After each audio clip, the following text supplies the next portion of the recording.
broken changing rates. We'll tell y'all exactly what happens and we'll give you real numbers and everything. What it is, what it was, what it is, what it does. It's your boy Lean Trucker, back with another. Why you sleeping on us? Why you sleeping on us? No cap, we gon' have to make them believe us. Yeah, wake up, yeah, wake up, wake up, yeah. This market's been something crazy. I'm gonna tell y'all something that this broker did to me. It's actually happened twice, but I'm gonna talk about the one that just happened to me last week, where they changing the rate, and I'm just gonna tell y'all how it happened. What can you really do about it? I'm gonna talk about that as well. But for right now, I'm gonna show another way. Actually, I'll tell y'all where I've been, because it's been a long time since I did a video. I've had a bachelor party in Mexico, had a honeymoon, bought a house, went to California, went to North Carolina,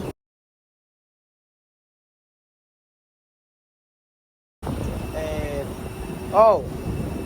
for my birthday I had a surprise gift and went to Mexico. So it's been a lot going on. My daughter graduated. Like I said, it's been a lot. So it's just been a lot of, from a YouTube perspective, shall I say, a lot of distractions, you know. It's been some bad in there, you know, but I don't really focus on that. Things in life happen, and you know the saying goes, it's not what happens to you, it's how you respond to it. So but anyway, yeah, it's been a lot of good things as well. So as I just mentioned them, there's a lot of good things, no complaints about it. And so yeah, I'm trying to get back, you know, focus on that, get back to my working out and stuff like that, showing y'all some food videos, working out stuff, because I've been slacking on that a little bit too, you know. We just, like I said, it's been kind of like a lot. But anyway, let me show one thing here. I got a video where I show how I roll up my straps. I usually, hold on a second. I usually use this, right? And I would just roll them up like that. Some people use a drill and do that. So I was doing it, but you only really want to do this if you got secure place to park at, because people will steal your stuff at truck stops and all that. I typically was going home every night, so that's why I did it. But now I'm taking them all off, completely off the trailer, because your look, quick fun fact for the flatbedders, your straps wear out quicker when the weather get cold like that. They start to, you know, get frozen and all that. They wear out quicker, so that's why I'm taking them down. So I'm gonna show real quick. So they taking these joists off. For those of you who don't know, those are joists. I'm gonna adjust this. All right, there we go. So this is pretty simple. How I do this? Take this. It's the end of the strap. Roll it in here. Let me make sure you can see it. Bring it down a little bit. There we go. So this right here didn't cost much money. I think it was like $15 or something. Take this handle right here. That's it. You spin it. Like we used to do them, for those of you who are older, when you had the Jack in the Box thing or some cracker box. Forgot what it was called. That's it, you roll it up. I got them over here twisted. I got a lot of them right here on the ground. So this one kind of getting caught up. But yeah, this is it. You want to make sure it's straight. That's it. Once you do that, slide it off. That's it. This is what I was talking about, by the way. Got plenty of them. Part of the reasons why construction sites ain't fun, but I'm gonna talk about that in a second. And as you see, I'm taking them all off. I'm gonna roll these up just like so. I'm gonna put them in my toolbox. Let me go and knock that out and I'll be back. I'm gonna change this mud flap real quick. I'm gonna put this one on. Let me show y'all what happened to this one though. I don't know if it was just too cheap or what, because these holes just got too big. You see a screw came out. It's supposed to be 4 of them. I don't know exactly what happened, but maybe I went too cheap, because this one's here starting to crack up too. So just gonna replace that real quick. So for y'all who don't know, if you're your own operator, even if you work for a company, if you want to save you some time, not try to go to the shop for everything. This is this simple as, let's see, make sure we can see here. You can't see over there. Let me, right there. You see these screws? That's it. You just take them out. Take these out. Get this out the way. Put the motor up there. They already got pre-made holes. Put them back together. So I'm gonna knock that out real quick and get back with you. Okay, so got to finish this video from the crib because out there, by the time I got through changing the mud flap and stuff, wrapping up, you know, the straps and all that, they were basically done with me, and I had to get out the way because there was another truck waiting on me to back up and pull back in. I should have got more footage, or some footage, because I said more. I think I just took a picture or something that I threw in the video. Why I do not like construction sites. Flatbedders who do this know why I don't, but I'm gonna share that with you guys. Actually, I'll talk about that now, but I'm gonna get to the broker changing rates. I'm gonna tell y'all exactly what happens if we give you real numbers and everything. So back to this. Yeah, construction sites. So what you end up running into, for those of you who don't know, it's like, you know, obviously construction where they build a residential area or apartments. In this case, I was going to apartments. The problem with those is when you just think of any apartments that you go to. They're not made for a semi truck with a 48-foot flatbed as far as turning and stuff like that, right? When you just think of, if you happen to live in apartments and stuff, I grew up my entire life in apartments, and I couldn't imagine a semi truck with a 48-foot flatbed going in, making turns and curves. So anyway, I thought I busted my tires because I ended up going over this curb, and sometimes you have rebar sticking out of it, you know, because this stuff is not complete, of course, you know, it's in the middle of a construction phase.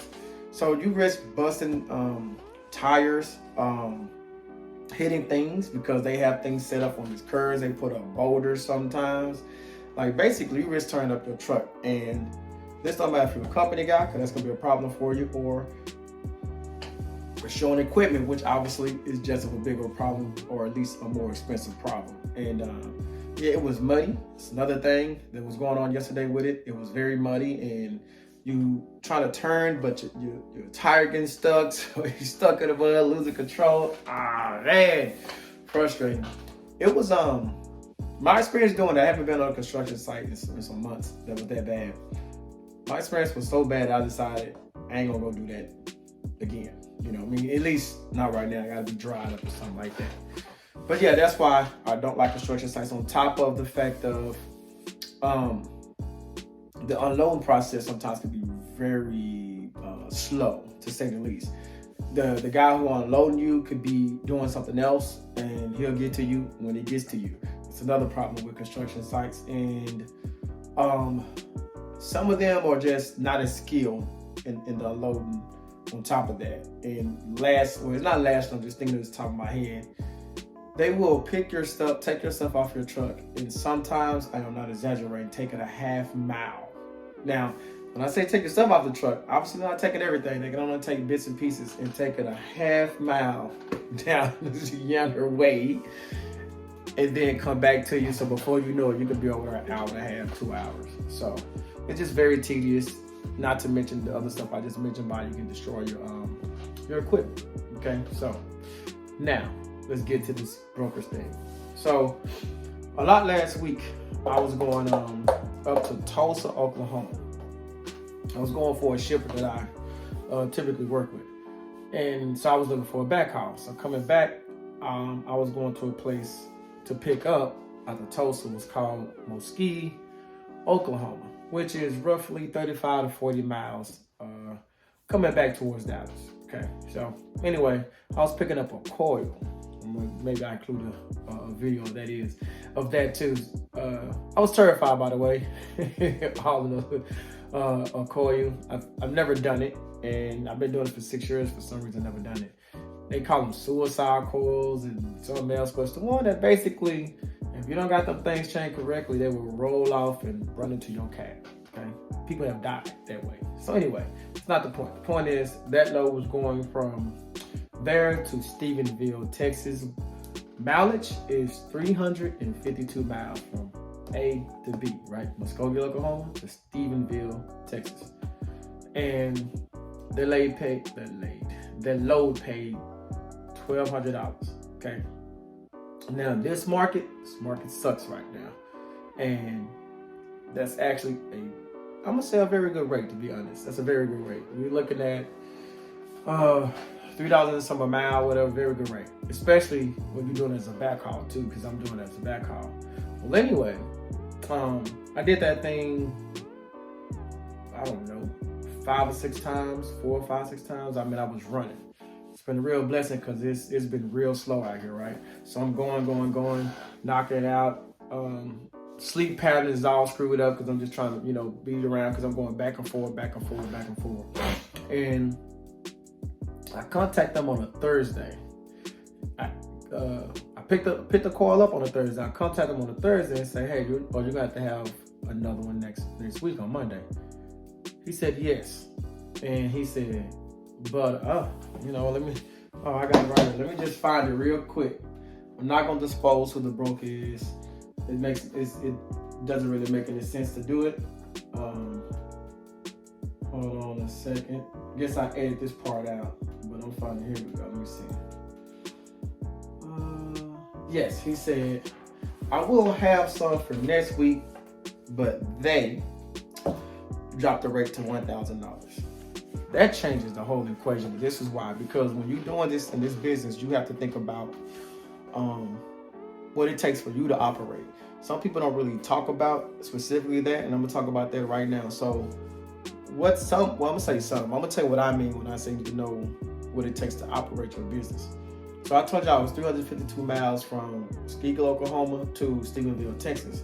Well, that's an additional 100 miles from Stephenville to where I park my truck here in the Dallas-Fort Worth area.